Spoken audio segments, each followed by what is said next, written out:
Hello folks, Phil Gallagher aka ThrabenU here for another Legacy video. Today's video is sponsored by Moxfield.com and we'll take a look at them after round 1. So there's a bit of a story behind this deck list. Maybe 2 or 3 weeks ago, I was playing in a league against Crisco3622, who obliterated me with a glorious meme deck list. I tried to get in contact with them and failed at doing so. So what we're playing here is a reconstruction of their deck list. And thank you to Matt H for the funding for this video. All right. So what was the meme? The idea here was to use Fireflux Squad, which has seen play in Moon Stompy as a legitimate threat. But this deck is not looking to do legitimate things with Fireflux Squad. It is looking to turn little tokens from things like Tibalt into things like Archon of Cruelty, Emrakul the Aeons Torn, and Dawnglade Regent, which I had to read when it entered the battlefield and killed me. You become the Monarch when you have it, and as long as you're the Monarch, permanents, all of them, all your permanents have hexproof. So the idea here is that we make a token in the early-ish game with Fable or with Tibalt, and then we Fireflux Squad it into one of these big things. And Caves of Chaos Adventure is kind of like the backup thing that we can just like cast because like the initiative is really good. More on that in a second. But like this is also just a reasonable thing to Fireflux Squad into. The backup plan for the large creatures is to just put them in via sneak attack. If you put in an Archon of Cruelty, you effectively get to attack for 9 damage, 6 from the attack itself, another 3 from the life gain, another 3 from the life drain, and there's just a decent amount of value attached to putting one of these into play. And at the end of the day, also, if you just like sneak in a Caves of Chaos adventure, you bash in for 5 while taking the initiative, that's not the end of the world either if you need to dodge a counterspell or something like that. I'm playing something very close to the list that I kind of got from Matthew and a few other people who helped me kind of like work backwards on what this deck list should look like. The original deck list had Once Upon a Time.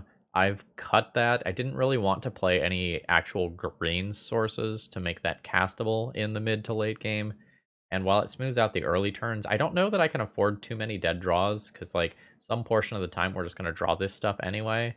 And while we can do some looting with Fable of the Mirrorbreaker, and it's like cool, I don't think I want to consistently rely on that. Now, speaking of the initiative, there's something real weird in the sideboard over here. Unchained Berserker. This is a pro-white creature that gets +2/+0 as long as it's attacking. Generally speaking, the initiative is like the best deck in Legacy right now. It's just the best thing to be doing, full stop.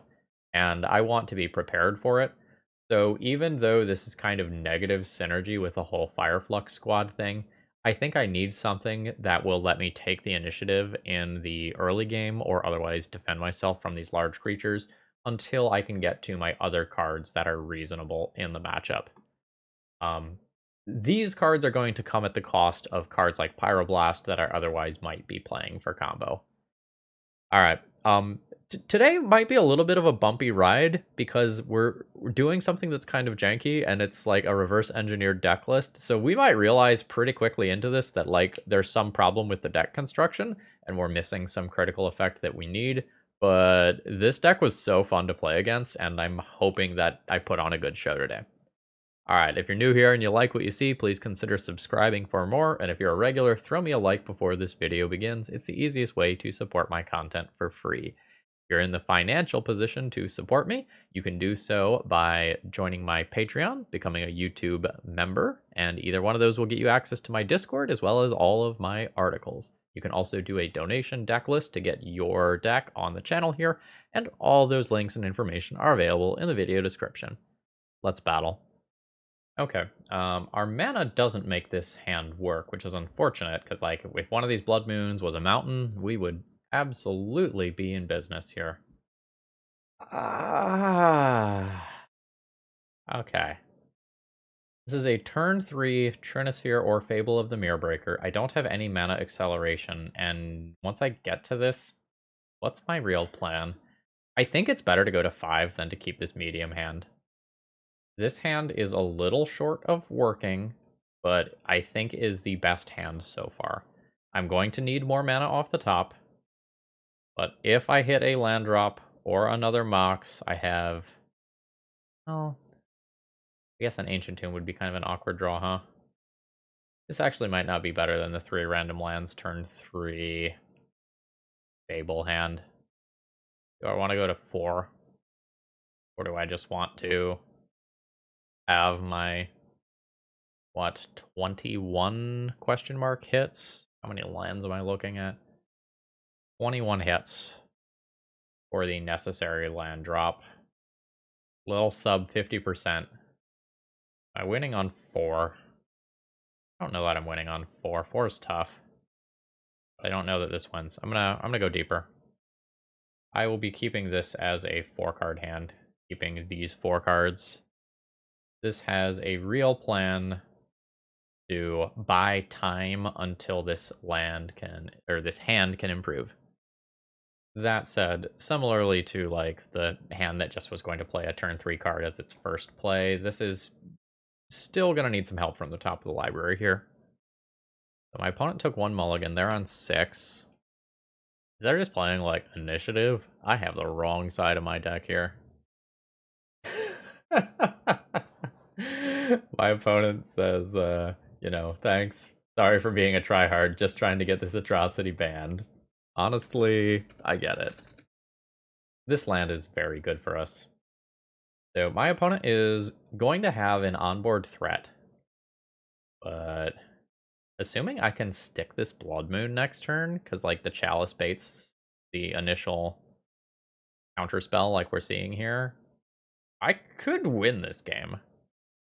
Like, if I just have to beat a 1/1 Dragon Rage Channeler, I can hopefully do that. Okay. Life got scary. How do I feel about this Chrome Mox? If I Chrome Mox my land, I don't have to take 3 points of damage, which I think is super relevant this game. So I do think I'm going to go for that play, even though it's a little weird to kind of give up the bonus card in order to do that. Let's see if this resolves. And if my opponent started on, fuck, Delver with double counterspell, like, we're not beating that after a mulligan to 5 or 4, whatever this was. 4. Oh, Delver flips to another Daze. How absolutely brutal. Aggressive Iteration goes to bin, so that's instant artifact sorcery. If my opponent finds a fetch land, I'm getting hit for 6 this turn. Yeah! I think given that I know that my opponent has a counterspell for the first thing that I play anyway, I'm going to take this draw step and then probably concede unless it's just an absolute banger. And this doesn't really count as an absolute banger once there's 6 flying power in play already, especially given the days. Let's move on to the next game. So I have to figure out how I'm going to approach this matchup. Generally speaking, I'm not the biggest fan of like the Stompy portion of the deck here. I'm probably going to sub that out for Leyline of the Void since it's so powerful against both Murktide Regent and Dragon Rage Channeler. And then I just kind of have to decide what I'm doing with the rest of my slots. Because every card like Fury that I board in kind of makes the Fireflux Squad portion a little bit worse. Tibalt seems of low-ish impact here, and I'm probably going to go down on a little bit of this stuff. Like, the Monarch card is a little less exciting to me. Do I want to go up on Sneak Attack? Like, if I go down on Fireflux Squad and maybe junk Trinosphere, I could do something like this and then find room to bring in Emrakul and Sneak Attack and kind of plan on assembling that. I'm oftentimes going Blood Moon out versus Delver with these sorts of decks. I'm not sure if I'm supposed to do that here. Or maybe I want Trinospheres so that Sneak Attack is more likely to resolve. I'm kind of figuring out sideboarding on the fly here. I don't know, like, Moon is a way to steal free wins. I kind of feel like I need that. Maybe the answer isn't going up on 4 mana cards versus Delver, though. I don't know, something's got to resolve eventually. Maybe this is too many Fury? Question mark, question mark, question mark, question mark. No. That's not exactly a beautiful hand. Ship this one too. This one's a winner. This one's absolutely a winner. I'm on 5. I have to pitch 2 of these. The easiest way to do this is probably just pitching these 2 cards. Not sure if keeping Sneak Attack is just super viable, given how absolute insanely good Wasteland is going to be against me after I play out this Chalice. The hope is that I make it to my next turn so that I can cast a Blood Moon and then protect my lands from Wasteland. Alright, Dragon Rage Channeler is in play. That's fine. There is an Emrakul. Emrakul is just going to hang out for a little while, I think. Okay, nice. We have successfully mooned. That doesn't mean the game's over, but it does mean that my opponent's cards are of much lower impact as of right now. We are seeing some of the downside of the Blood Moon here, because I can't actually cast my Caves of Chaos Adventurer this turn that I otherwise might have been able to do. But we're hoping that the damage that has been dealt to my opponent here is just essentially lethal damage. My opponent can find more Dragon Rage Channelers, and I have taken 4 damage from my own Ancient Tomb here. Alright, let's play the backside of this. It does not require life loss. And attempt a Caves of Chaos Adventurer. There are problem scenarios where my opponent just lightning bolts this and then takes the initiative and then grows this card. We're hoping that isn't happening. Cool. So we're pretty likely to lose to my opponent taking the initiative here if I don't top deck reasonably. Because I go down to 13. My opponent... Oh, it's actually worse than this, right? Because if they have a basic island, I actually unlock their cantrips. Oh shit, that's so bad. Yeah. The initiative is real good, folks. Real good. At this point, I believe if my opponent has Force of Will plus blue card, I will lose to that. Uh-oh. So Forge is going to put 2+1/+1 counters on this. That's 3 card types in graveyard. I'm going to get trapped next turn. Dragon Rage Channeler is likely to grow by 2 as well. I think we're losing to our own initiative cards here, unfortunately. Yeah, there's a surveilled creature into the graveyard. So I'm literally dead next turn. Dragon Rage Channeler hits me for 5 this turn, 5 next turn, and Trap kills me. So I have to have a live top deck here. Maybe once I have the Resolve Moon, I'm just supposed to not cast Caves of Chaos Adventurer until the board's empty. Maybe that was just a misplay on my end. Alright, down to 8. And I've flooded out, so I am dead. GG's. Today's video is sponsored by Moxfield.com. Moxfield is a deck building website for Magic the Gathering, and it also serves as a database for all sorts of cool decks. So whether you are concerned with your own decks, or maybe decks for a specific format, you want to take a look at what people are messing around with for new cards, or maybe you want to specifically follow some people, like say some content creators, and see what they're up to, there's a ton to explore here, so consider checking it out. Okay. So this hand doesn't really do anything. I can have 3 mana on turn 2. That doesn't actually cast this. I think this one just has to be a mulligan here. We are not doing good with consistency as far as opening hands go here. I don't think 3 Once Upon a Time would have fixed that. I'm definitely feeling the absence of Simian's Spirit Guide, which you can't play in order to try and do the thing with Fireflux Squad. I'm really missing that bonus mana. Do I just keep this hand that can go Chalice on turn 2, or do I go to 5? I think I go to 5. I just don't think this hand wins. Okay. This hand maybe wins. I will throw back 1 Trinisphere here. I probably throw back Shatterskull Smashing as my other card. Oh, it's a mutual video situation. I'm also in my opponent's video. That's fun. Good luck to you, I say as I play a Chalice. We're in another one of those scenarios where, if we're playing against the wrong sort of deck where these Stompy cards aren't going to be good, I'm in trouble, because I'm just going to take a ton of damage from this Ancient Tomb. Oh no. Oh shit. Oh. Oh. Oh. Okay. Okay. I respect this. We are playing initiative cards, so like that's real. I think I just moon my opponent this turn.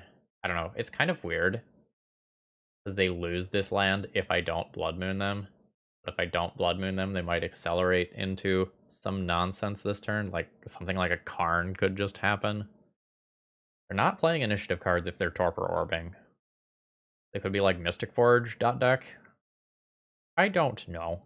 I'm going to forego the Blood Moon decision for a turn and let them lose this City of Traitors, and we'll see whether or not that decision loses me the game on the spot, because it very well might.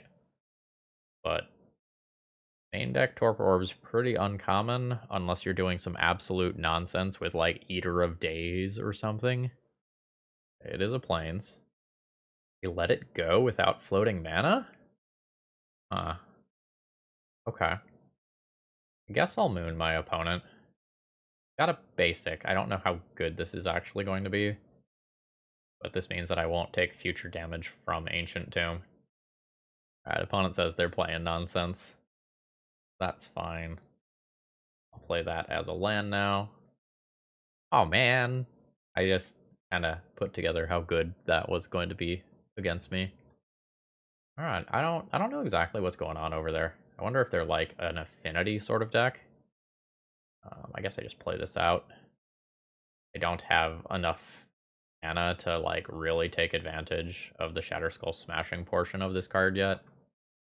Alright, you got like a Nettle Cyst or something for me? It's another Torpor Orb. Sure. Alson X is 2? Seems pretty reasonable.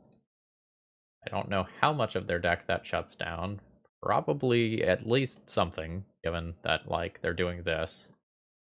Okay, sure. What is happening? Like, Planeswalkers like Karn would have already happened. It Painter? I don't know. Rip Helm? My Chalice on 1 really messed them up? Okay.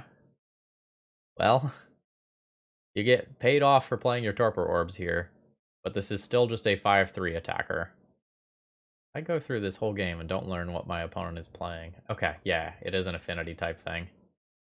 Wait, no, this isn't what I thought it was.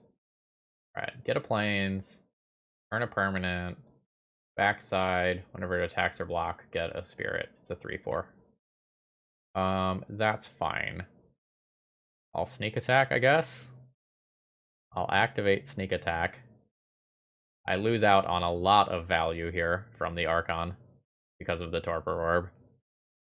But still get some things out of it here. Alright, I've picked up another land. Alright, it is another Chalice, which we're not doing because of Trinisphere. Alright, opponent goes to 6. I have 5 damage available next turn. I guess I hold this land. Maybe I play it. I don't think it matters much. Like, I can hold it for Fable, but I imagine this game is over before, like, Fable card draw actually matters. Oh, okay, that was kind of a combo. So my opponent card. Oh, Dreadnoughts. Okay. Oh. Hmm. Alright, I'm starting to piece this together. Note here that if I draw any creature, my opponent is dead. Because I just, like, get in with haste here. But I do not. So we'll attack with Caves of Chaos Adventure, put my opponent to 1, and then things get a little scary. Alright, favorable trigger would be nice. Another Blood Moon. My opponent goes to 1. I guess I play this. And I think since I have 2 lands in hand now, I will go ahead and play one of them as my land drop for turn. Wasn't really expecting Dreadnought. I guess I should have. Like, Torpor Orb Dreadnought is like one of the things that I was talking about at the beginning here. Another Caves of Chaos Adventurer. That's not bad. So do I play that out and use my mana? Or do I hold it for sneak attack? Maybe hold it for sneak attack in case my opponent attacks with both of their creatures. Just more of a surprise that way. See what happens in combat here. Yeah. So this thing has vigilance, which is a major pain in the butt. I think I trade with it, try to make my opponent attack with both their creatures next turn, and go from there. Oh shit, did I just have it last turn because of trample? I just had it last turn because of trample, didn't I? Attack him with both my creatures. That thing has 4 toughness. The 1 point I need. Okay, there's a punt. I'm doing real good at drawing lands. Let's play one out, pass the turn, see if I can incentivize my opponent to attack with both, and then I can hasty Caves of Chaos Adventurer. Alright, there's another land from my opponent. Damn it. Yes, I will take 1. Opponent goes to 16. Or I go to 16, rather. And we're chilling. Another sneak attack. I don't see a reason to play that as of right now. And we wait. My opponent gets saucier, going in for a Dreadnought attack. Nope. Now note, this is not like a 15 turn clock, because like the turn where they can just crash in with the Dreadnought and kill me is coming soon. Oh my gosh, what a flood. This is pretty brutal. So once more we get packed by the Spirit Token. I'm at 14. There's 13 incoming damage next turn. Okay. There's a second Caves of Chaos Adventurer. That'll do it in most worlds. So activate once. Caves of Chaos Adventurer. Activate a second time. Second Caves of Chaos Adventurer. Okay. Could have won that game much more easily. And should have. But I didn't. That was closer than it needed to be. So Fury, Byforce, Fiery Confluence seem good. Can't board out my Blood Moons. I'm a little unsure how good my Chalice of the Voids and Trinispheres were. My opponent's like definitely playing a little bit of an off-the-wall deck list. I know Chalice stops Phyrexian Dreadnought. I'm gonna assume that I don't want Trinispheres. Unsure on Chalice. This gets me Fiery Confluence, Byforce, and 1 Fury. My opponent's got these main deck. Oh man, the Fury is a problem though, because Torpor Orb. Well, I guess it's just a super cheap 3/3 double striker. Okay, hold on. Does that become the plan? Like, does the plan become sneak attack with Fury as a 3/3 double striker that I can just play on turn 1 a decent portion of the time? Okay. The Fireflux Squad still is a hasty creature, like that still matters, so I can go. So assuming I don't think I want the pro-white thing here. Because like my opponent's scariest thing is colorless. I would need to board out 3 more cards if I want to do this. I'd go down on the Dawnglaive and keep the Archons and the Emrakuls. Do I play some Chalices? Do I trim a Fireflux Squad? How do I do this? Do I trim Caves of Chaos Adventurer? It still has a decent ability if my opponent's board is empty. Maybe trim 2 Chalices on the draw? I'm in weird territory here. Very weird territory here. I would like a Blood Moon hand if possible, so that Urza Saga isn't a thing that wrecks me, but I think I need to mulligan here. I just don't think this is quite enough mana. This 6 looks really good. I'm going to keep this, and let's keep an Emrakul in hand, I guess. If I sneak attack, that's probably more destructive than an Archon, especially in a Torpor Orb world. Horizon Canopy, absolutely. Oh shit, there's Painter combo in there too. Oh, I've got Emrakul. This is just Mountain Pass. We'll Blood Moon next turn. That'll slow down my deployment of threats, but it should be pretty good here. Yeah, there's another Restoration of a Ganjo. This gives my opponent a basic plane so that they can cast future white cards. But I think that's fine. Okay, so the question I now ask myself is just playing Fable this turn better than playing Blood Moon? If I play Fable this turn, I can get to 4 mana next turn to potentially Fireflux Squad, even if I miss my land drop. I deny at least 1 mana here if I do Ancient Tomb, and I also take my opponent off of a white source. I'm not sure how much the white mana actually matters, though. think I play the Fable. I think Fable into Fireflux Squad next turn is probably really good. This lets them discard a card, so they can just kind of cheat something into play. Oh, it's a portable hole. Yeah, that's pretty good. Takes out my token. So that's something else that my Chalice would have been preventing last turn. Ooh. Okay. Okay. Yeah, that's pretty good. I can Fury that away. So I'm definitely going to use this ability. Horizon Canopy Sarah Paragon is pretty cute. Although we're Furying that card away almost 100% of the time. I think I don't want my Emrakul here. And I think I'll get rid of one Fireflux Squad. Kind of see where this goes. Ooh, it is a Caves of Chaos Adventurer. With the ability to cast it this turn. Fury pitching Blood Moon on Sarah Paragon. Play Caves of Chaos Adventurer. Get a basic land with it. Fury the follow-up threat to try to ride this card in the initiative to victory, copying it, or copying Fury with the backside of Fable later. This sounds like a real plan. Pay some life. Sacrifice my land. Play Caves of Chaos Adventurer.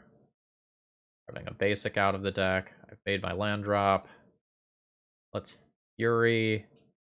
Pitching Blood Moon the first time. And take out Sarah Paragon. This should leave me in a pretty strong position. Doesn't mean that things are just over. Like, my opponent has very real resources here. Sarah Paragon is 3 or less. That can recast the front side of this. That's some pretty good value. Alright, there is a Torpor Orb. Torpor Orb means that Fury... Ooh, shit. Means that Fury is no longer killing things. Definitely a little scared now. I think I'm still forging up. But life is hard with Dreadnought on the other side of the battlefield there. So, my plan for this turn cycle involves taking 12 damage. And then playing a Fireflux Squad next turn. And hoping to, like, create an Emrakul or something. I'm thinking about whether or not I want to just evoke a Fury here. Then I can, in theory, trade with the Dreadnought in combat. But I don't know if that's actually good. Super blowout to a removal spell. Maybe I am supposed to do that. And not let my opponent take the initiative. I will buy that. It's really weird. It's probably less risky. If I take this route, I lose out on some value. But I'm also threatening some scary things. Alright, so the Dreadnought is coming in. Alternatively, at this point, I can just take 12 and then copy one of my creatures on my turn and try to kill my opponent. I do have a decent number of lethal bodies. I can take the initiative in combat and trap them. Yeah, I am actually going to do that. I'm actually going to just take the hit here. Alright, you take the initiative. You can have a basic. And let's see what you can do. I am intending on the game being over in the next... the next turn cycle. That's rough. Holy choices, Batman. Okay. So, if I Reflection of Kiki-Jiki and copy Fury, the ETB trigger doesn't work because of Torpor Orb. I have 2 6/6s and a 7/5. If any one of those creatures connect, I take the initiative, get trap, and my opponent is dead. It's 6 damage at the least. My opponent has a removal spell as their final card. I am dead, though. I think that's fine. I think that's safer than the Fireflux Squad lines. So let's go for it. Alright, attempt to copy Fury. Successfully copy Fury. Send them in. There's a Blood Moon there, although I don't think it's relevant. So, is your last thing a removal spell? If not, this happens. And notably here, I do take the initiative with first strike damage. So I will trap you. Brings my opponent to 3. You have a trick. Oh, we have gotten the GGs. Ugh. That was surprisingly scary. Alright, so again, I'm seeing this pattern of being just short on mana for these opening hands kind of working out. So this one, unfortunately, is a mulligan. I think the same is true here. We're going to 5. We're going to 4. On 4, what is my plan? Like, how am I going to win this on 4 cards? The best hand so far. Hope to get a free one with Moon. Keep 3 lands Moon and just try to play reasonable Magic. I think is better than anything else this hand can do. I think I just don't be wastelandable in the first couple of turns. Maybe we'll play this out next turn once I see what my opponent's doing. Uh-oh. Uh-huh. We have the Storm variety or the Initiative variety. We are the Initiative variety. Probably going to be another Seasoned Dungeoneer on turn 1. Yeah, that's fine. Honestly, I'm probably just comfortable conceding this game here. I guess I don't need to concede until I show my opponent something that is not a mountain, right? So this gets 2+1/+1 counters from Forge. It's going to attack as a 5/6 that maybe will become a 6/7. Let's see. Touch the Spirit Realm. Alright. Touch the Spirit Realm actually is kind of annoying here because, like, that just means I am not going to let my opponent see my hand here from Elite Spellbinder. I don't want to let them know what nonsense that I'm on. Okay, so we have a plan. I don't know that the plan's good, but we have a plan. I kind of have a decent amount of stuff that I can transform into. We want to be dropping both Trinisphere and Chalice from the deck list. That's 7 slots to start with, and maybe I will bring in both of these as well. Make a swap for an Emrakul that way. And this will be 62? Blood Moons aren't exactly exciting here either. They're red for Fury, which is something. Actually, maybe that's bad enough that I just keep this in as another thing that I can maybe go into with Fireflux Squad. The Fireflux Squads are going to be a little bit less reliable than I would like here. So this hand plays a turn 2 Fable of the Mirrorbreaker and can loot through in an attempt to move towards Sneak Attack Archon. Is this fine? Probably fine. I'm going to take a risk and not play my Chrome Mox out on turn 1. Just going to play my tapped land and call it a turn. I don't necessarily know what I want to get rid of with the Chrome Mox until I see my opponent's turn. I say this is a risk because, like, my opponent could play a Thalia, and then, like, not playing the Chrome Mox out could really bite me in the butt. Alright, there's a Seasoned Dungeoneer. I can Fury that away in this turn cycle. With a second Sneak Attack being drawn, I can imprint the first one if I'd like. I'm always playing Mountain. I have to pitch a red card with Fury, which is kind of the unfortunate thing here. So it may just be take no real play this turn, intend on imprinting Fable under Chrome Mox to Sneak Attack. Oh, this is awkward. I would really like to Sneak Attack in this Archon and get rid of this. Well, the follow-up creature, because I'm going to Fury that away. I don't know, I could not Fury it away and just play a Fable this turn and intend on Archoning it away. I don't know that I can wait that long. Let's just get rid of that. The issue is the initiative will still beat me if I don't do something about it. I'm going to imprint the Archon, somewhat sadly. And I can loot away this Sneak Attack. Hopefully my opponent doesn't play a follow-up creature. This at least forces them down the less aggressive side of the Undercity. And, like, the scrying is still pretty reasonable. Alright, Swords is a little rough here. I believe it is correct to loot both of these away, given circumstances. It is another Fable of the Mirrorbreaker. I am quite happy about. I'm going to hold this with the intention of getting rid of it. My opponent goes to Stash here for a treasure token. The treasure token is probably not particularly relevant here. Oh, nice. Oh wow, Fireflux Squad is very good. Given how good Fireflux Squad is, I probably don't discard anything here. We'll just say no to that. Transform that. Make my land drop. 4 mana for Fireflux Squad. Send in with combat. I will Fireflux Squad that into something else. Let's see what we get. That's a little bit awkward of timing for that, given that like I was about to take it anyway. But a 5/3 Caves of Chaos Adventurer is just better than the 2/2 creature that I had a second ago. My opponent takes 9. I have the initiative. I'm threatening. I'm threatening a lot next turn. Because I can forge a creature and then trap my opponent afterwards. Okay, we had good counterplay there. We're a little lucky that my opponent didn't have a follow-up creature. I think I will just be resubmitting as is. Okay, what does this hand do? And Fury's the first creature that my opponent plays. And then probably plays Fable, although maybe Unchained Berserker, depending on how things go. I think this hand's a keep. I'm going to deal a staggering amount of damage to myself with my lands, though, in all likelihood. Alright, whatever you can do on your first turn, you can do on your first turn. Is that a Thalia?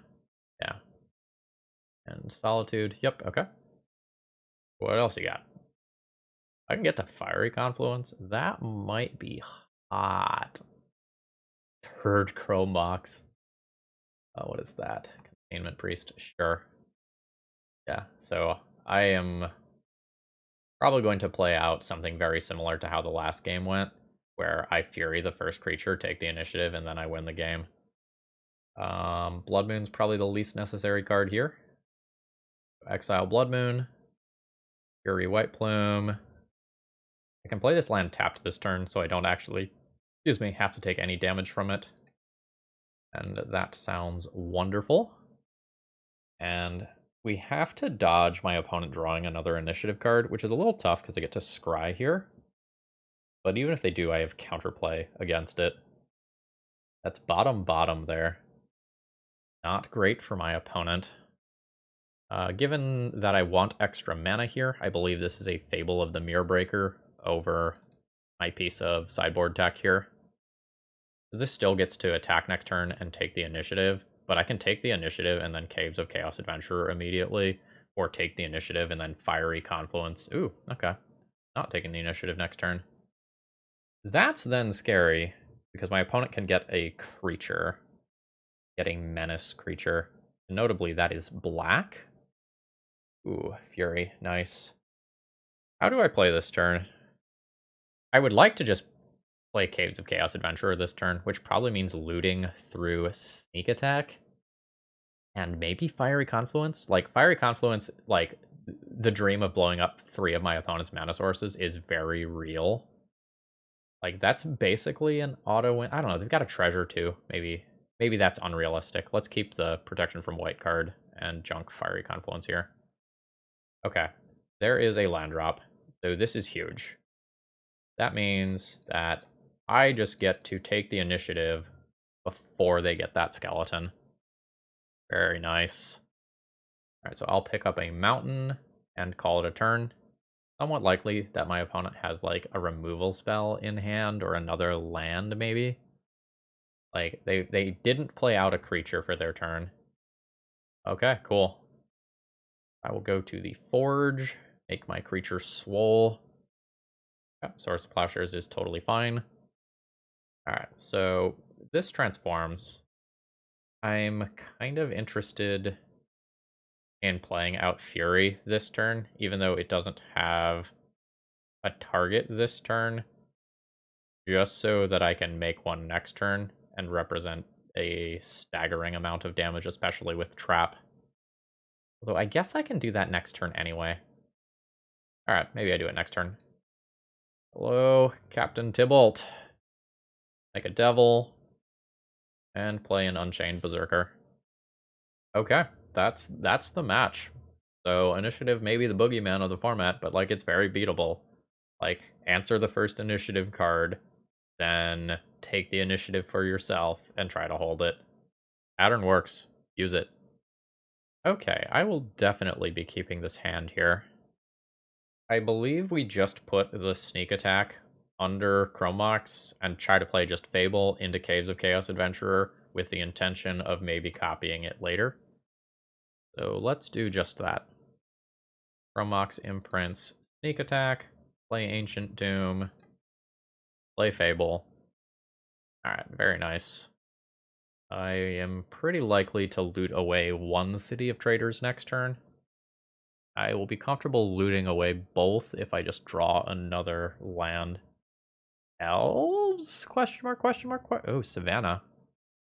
So there's some... Okay, Knight of the Reliquary. We're probably playing against some sort of green-white depths variant. Okay. I'm using this ability. I am discarding one City of Traders. I think I keep the other one. That's a Chalice of the Void. I'm legally obligated under content creator law to play Fireflux Squad and make fun noises with it this turn. I believe Caves of Chaos Adventure is the correct play, but you know, how can I not? Triggers. All right, let's do it. Let's do it. Oh, well, that's kind of interesting.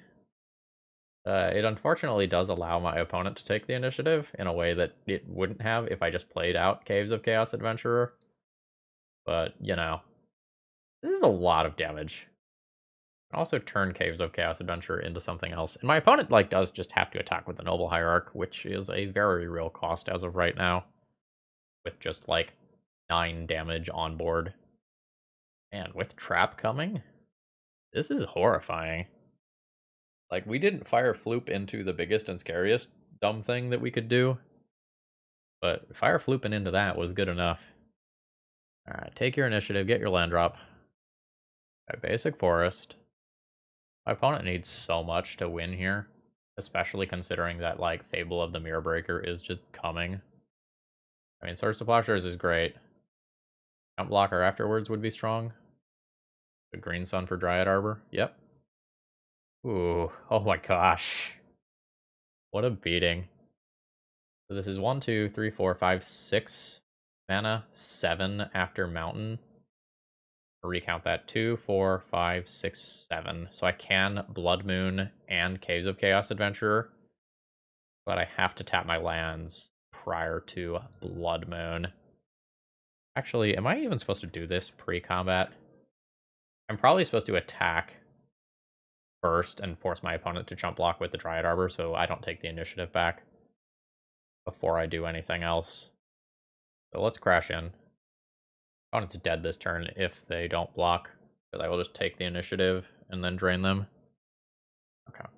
So they do jump block. Now I'll do the same thing that I was going to do before. See a Blood Moon, then a land drop, and then a Caves of Chaos Adventurer. We'll go to the Forge, and the +1/+1 counters will go on my creature with Trample. Okay, that's good enough for my opponent. So we are playing against a green-white Knight of the Reliquary deck. The red in there could be for Minsk and Boo, which is very reasonable. That's a way to fling a Merit Lodge after you make one. It also can be in there for just doing a better Prismatic Ending. So what do I like in terms of sideboard slots here? I don't think my opponent's deck is white enough where I want this. I don't think I want the ley lines. I really don't like Trinosphere. Alice isn't particularly strong either. I may play it because Swords to Plowshares is a thing. But Chalice on the draw is a little rough. I think I'd Chalice on the play, but not on the draw. Assuming that I can fill out the deck with reasonable cards, which it looks like I just can. So, is Chalice better than Tibalt? Yes, I do realize the absurdity of what I just said. It's 2 turns of chump blocks versus Knight of the Reliquary, and it's something else that I can do with Fireflux Squad. I'm not really sure that it's better than Chalice, though. I'm going to say it's not. I'm going to play 2 Chalices when I'm on the draw, and the full play set when I'm on the play. when I'm on the play, I can just hit Green Sun for 1, and Elvish Reclaimer, the Mana Dorks, a lot of other things. Yes, sounds great. Well, okay, like, it's great with the caveat of fuck Force of Vigor, which will take my entire paycheck. Alright, Noble Hierarch as the leading card. That's fine. I will still play a Chalice. Again, the difference play draw here is pretty damn high. Green Sun? Green Sun, sure. Man, Fury is looking really good here. Right. Is there any world where I want to do something other than Blood Moon? Like, do I just want to play Fable and create a token so that next turn I can just Fireflux Squad? My opponent has the appropriate colors already. Just Fireflux Squadding is probably better, given that my opponent has a second mana dork in play now. The downside is that, like, this plays, again, a second card into Force of Vigor, but I don't think my opponent has it in hand currently. There's a Ramunap Excavator. I will use this ability. Archon is not great. Ancient Tomb is probably not great. There's another Chalice. I think I am fully just interested in attempting to Fireflux Squad my opponent to death here. This is a very easy win attempt. So I do this, I attack with both of these creatures, target my goblin, make a treasure. Yes.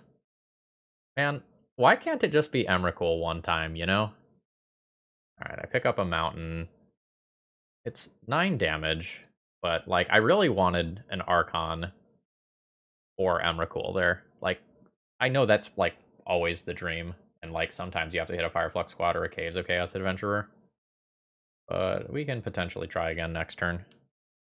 I take 4 here. My opponent gets another land drop, which super matters because, like, there are missing land drops as of right now. There's a Plains. Isle Reliquary at least isn't very large as of right now, so I've got that going for me. I am very unsure whether or not I'm supposed to attempt to turn Caves of Chaos Adventurer into a different creature next turn. Like, the trample is very real here. Opponent's got a decent amount of attack power just with a bunch of Noble Hierarchs here. Sneak attack punishes me for getting rid of Archon of Cruelty. I guess let's attack, see what happens with the Caves of Chaos Adventurer trigger, and then go from there. Okay, my opponent had nothing and is just done with me. For my own sake, I would have revealed Caves of Chaos Adventurer for Emrakul. And if I Fireflux Squadded, I would have hit another Caves of Chaos Adventurer. Alright, the illusion of choice. GG's. Okay, final round, opening hand. Doesn't actually look too great. We're, again, a little bit short on mana, and we've got some questionable ones in the hand without a sneak attack. This is a keep. The basic mountain goes back. And I think I lead on mountain this turn without doing anything else.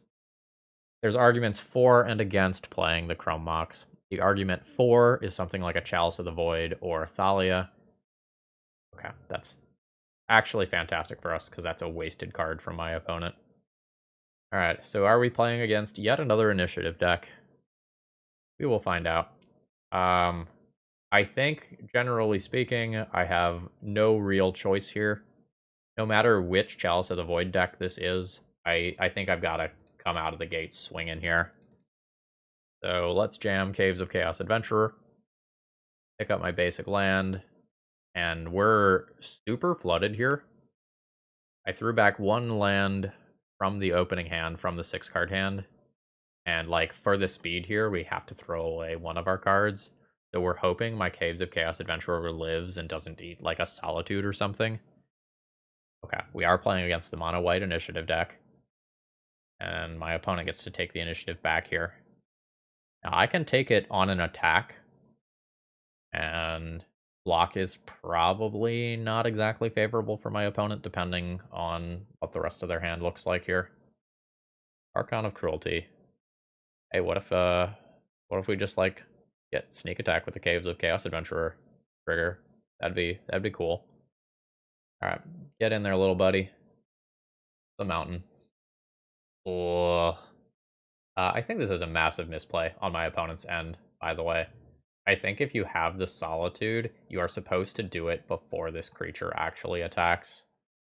Like, I think that's a very, very large misplay.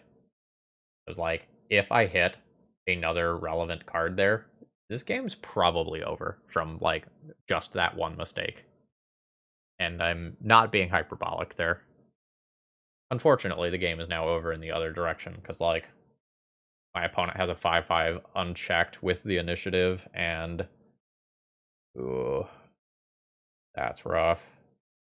I get trapped immediately. I am taking either 5 or 6 from this attack, depending on what happens with the Explore. 6 from the attack. Alright, I can still rip a sneak attack and do disgusting things to my opponent, which would be cool. Blood Moon not really doing anything here. I'm taking 9 or 10 from the attack with Throne of the Dead 3 coming. Ripping sneak attack is still 12 damage, right? 3 from enter the battlefield, 3 from attack, so that's still lethal. I'm either taking 9 or 10. That probably means that I play Blood Moon this turn, so that my Ancient Tomb doesn't deal me damage next turn. Alright, draw a card for Archives. See if I take 9 or 10. 10. Palace of the Void is not a big deal. I'm at 2. Played around Ancient Tomb dealing me damage. Now just have to, like, Yu-Gi-Oh! That sneak attack to the top of my deck. Yu-Gi-Oh! No, Caves of Chaos Adventure. Given that Seasoned Dungeoneer can give protection from creatures, that doesn't actually do me any good. I will concede here. GG's. I was still playing towards outs till that last turn, though, so that was nice. Alright, let's repeat what we did before. We went Trinispheres and Chalices out, and then we brought in basically everything except Bifrost, I think? Where did I land on Tibalt? And did I get rid of Dawnglade Regent? Might have gotten rid of Dawnglade Regent and then boarded out the 2 Tibalts. That seems reasonable. Okay. Is this a good hand? I think the answer is no, despite the fact that it has mana. Like, I can play a turn 1 Blood Moon, but, like, that would be all that I do with this hand. I don't really think that's where I want to be. Moon might be worse than Tibalt, by the way. I think I might have actually done that before. Let's go deeper. That is no land, which is unfortunate. We're going to 5. Yikes. This hand has no game plan. Like, it has mana, but no ability to win the game, and no ability to stop my opponent from winning the game. I would rather go to 4. I'm gonna go deep here in an attempt to actually win this game. This is a very good 4-card hand, all things considered. Like, this can at least take the initiative from my opponent at some point with Caves of Chaos Adventurer. I'm not gonna say that, like, this game has a foregone conclusion already, because I think that's not genuine. But this hand is going to struggle to keep up with what my opponent's doing, assuming that they can play a turn 1 initiative creature, which is the whole thing that their deck is meant to do. I regret nothing. Ugh. That's pretty brutal. So this card is hot. This is a new legacy staple. You should be aware of this one. Do I want to play City this turn? Playing City this turn is super awkward. If I need to get to 6 mana to actually cast this card.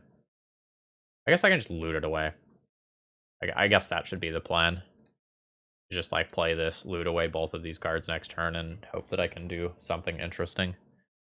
The issue is that in the post-sideboard games, my opponent has probably brought in a pile of Swords to Plowshares, so it's not like this Goblin token is getting anywhere. Super...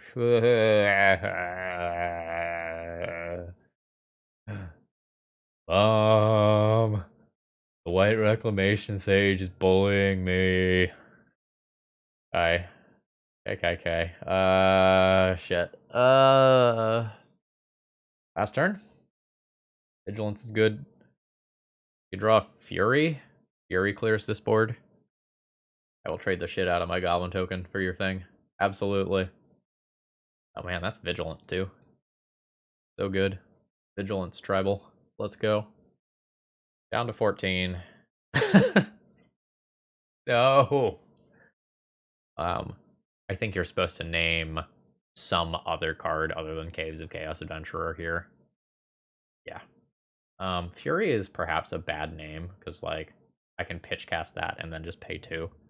Like, I see where your head's at, but I don't think that's what you actually want to name. I will not be making a land drop here. I will just be passing the turn. I think we have died to initiative without them even playing an initiative card. And at the end of the day, like, this deck still has Hate Bear draws, which is essentially what this is, right? This is just 2, I guess you can count that as 3 Hate Bears played out. 4 Hate Bears played out. Yeah, so we are dead on board. 8 mana. 8 mana, folks. We will concede there and end up with a 3-2 in the league. Alright, let's go ahead and wrap this up. Honestly, I'm really happy with a 3-2 in this league, considering how many problems we had actually with this deck list itself. So, number 1, I think the deck needs more fast mana. We weren't able to accelerate to Caves of Chaos Adventurer and Sneak Attack as consistently as I would have liked. I don't like the Once Upon a Times that were in the original deck list. I get that they can dig deeper for lands, but I don't think it's worth making your mana base worse in order to attempt to hard cast those. And given how many dead or awkward draws are already in this deck, I don't think I want to add more awkward draws to it.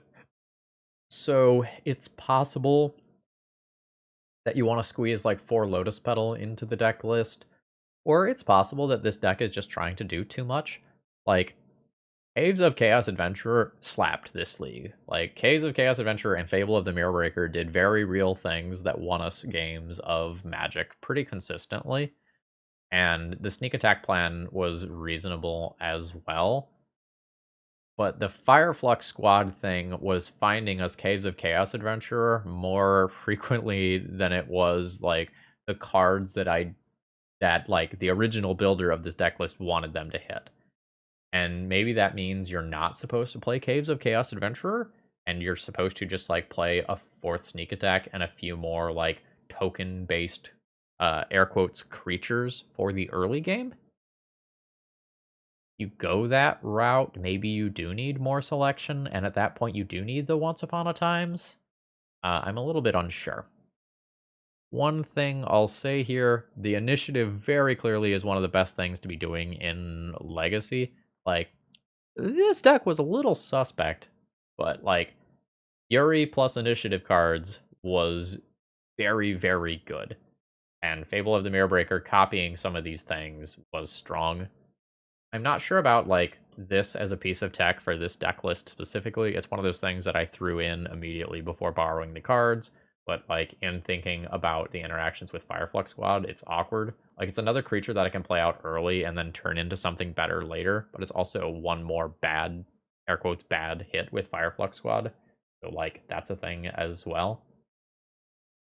The deck also could play, like, through the Breach, potentially, and, like, have more ways of getting the big creatures into play.